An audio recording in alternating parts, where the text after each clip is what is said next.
Hi అండి. నమస్తే. నేను మీ Manasa. Welcome back to M and M's crazy kitchen. ఈరోజు మన కిచెన్‌లో మంచూరియా తినాలనిపిస్తే ఇన్‌స్టాంట్‌గా అప్పటికప్పుడు 15 నిమిషాల్లో ప్రిపేర్ చేసుకునే సోయా మంచూరియా సింపుల్ అండ్ టేస్టీగా చేసుకునే ప్రాసెస్‌నైతే మీతో షేర్ చేసుకోబోతున్నాను. ఇంటికి ఎవరైనా గెస్ట్‌లొచ్చినప్పుడు గానీ, లేకపోతే పిల్లలు అడిగినా కూడా చాలా ఈజీగా చేసుకునే రెసిపీ ఇది. సో, లేట్ చేయకుండా ఈ స్నాక్ రెసిపీ ఎలా ప్రిపేర్ చేయాలో చూసేద్దాం. వీడియోని ఎక్కడ స్కిప్ చేయకుండా ఎండ్ వరకు చూసేయండి.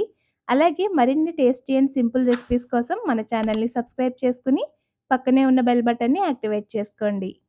సోయా మంచూరియా ప్రిపేర్ చేయడానికి ఫస్ట్ ఒక బౌల్‌లోకి కొద్దిగా వాటర్, పావు టీ స్పూన్ సాల్ట్ యాడ్ చేసుకొని, మూత పెట్టి హై ఫ్లేమ్‌లో వాటర్‌ని బాయిల్ చేయాలి.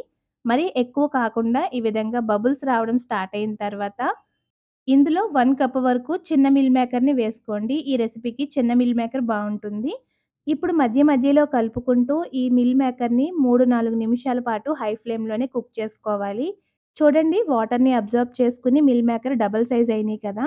ఇప్పుడు వీటిని చన్నీళ్ళున్న ఒక బౌల్‌లోకి ట్రాన్స్‌ఫర్ చేసుకొని ఒక 10 సెకండ్స్ పాటు అలాగే వదిలేసి, మిల్ మేకర్ కాస్త చల్లారిన తర్వాత వాటర్ అంతా కూడా పిండేసి వేరొక బౌల్‌లోకి వేసుకోండి. ఇప్పుడు ఇందులో హాఫ్ టీ స్పూన్ మిరియాల పొడి, 1 టీ స్పూన్ కారం, 1 టేబుల్ స్పూన్ వరకు అల్లం వెల్లుల్లి పేస్ట్, అలాగే 3 టీ స్పూన్స్ వరకు కార్న్ ఫ్లోర్ వేసుకొని, స్పూన్‌తో గానీ, చేత్తో గానీ కలుపుకుంటూ మీల్ మేకర్‌కి అన్ని వైపులా కూడా ఈవెన్‌గా కోట్ చేసుకోవాలి.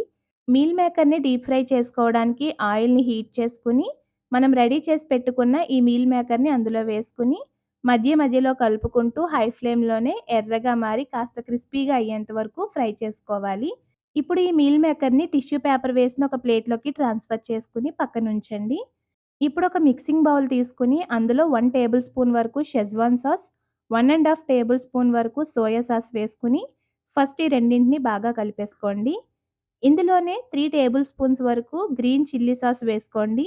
దీని ప్లేస్‌లో మీరు రెడ్ చిల్లీ సాస్ కూడా వేసుకోవచ్చు. ఇందులోనే 3 టేబుల్ స్పూన్స్ వరకు టొమాటో కెచప్ వేసుకోండి. 1 teaspoon vinegar, 2 teaspoons వరకు కార్న్ ఫ్లోర్, పావు టీ స్పూన్ సాల్ట్, పావు కప్పు వరకు వాటర్ యాడ్ చేసుకొని, ఎక్కడ అసలు ఉండలు ఫామ్ అవ్వకుండా బాగా కలిపేసుకొని, ఈ సాస్ మిక్స్చర్‌ని పక్కన పెట్టేసుకోండి. ఇప్పుడు స్టవ్ మీద ఒక కడాయి పెట్టుకొని 2 టేబుల్ స్పూన్స్ వరకు ఆయిల్ వేసి హీట్ చేయండి. ఆయిల్ కాగిన తర్వాత హాఫ్ ఇంచు అల్లం ముక్క, 7-8 వెల్లుల్లి రెబ్బల్ని ఇలా చిన్నగా చాప్ చేసుకొని లో ఫ్లేమ్‌లోనే ఒక అర నిమిషం పాటు ఫ్రై చేసుకున్నాక, చిన్నవైతే 2 ఉల్లిపాయలు, పెద్దదైతే ఒక ఉల్లిపాయని ఇలా చాప్ చేసి వేసుకోండి. అలాగే 2 పచ్చిమిర్చిని కూడా చాప్ చేసి వేసుకోండి. ఇందులోనే క్యూబ్స్‌లా కట్ చేసి పెట్టుకున్న క్యాప్సికమ్ కూడా వేసుకోండి. నేనిక్కడ 3 రకాలు ఉన్నాయని వేశాను. లేకపోతే మీరు గ్రీన్ కలర్ క్యాప్సికమ్ ఒకటైనా వేసుకొని చేసుకోవచ్చు.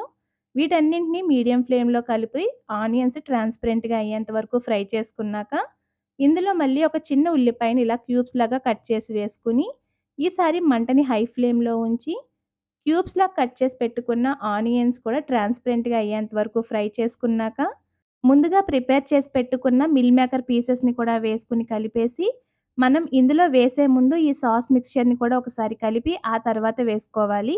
ఇప్పుడు మంటని హై ఫ్లేమ్‌లోకి టర్న్ చేసుకొని ఒక 2 నిమిషాల పాటు కలుపుతూ కుక్ చేసుకున్నాక, స్టవ్ ఆఫ్ చేసుకొని కొత్తిమీర జల్లి దించేయండి.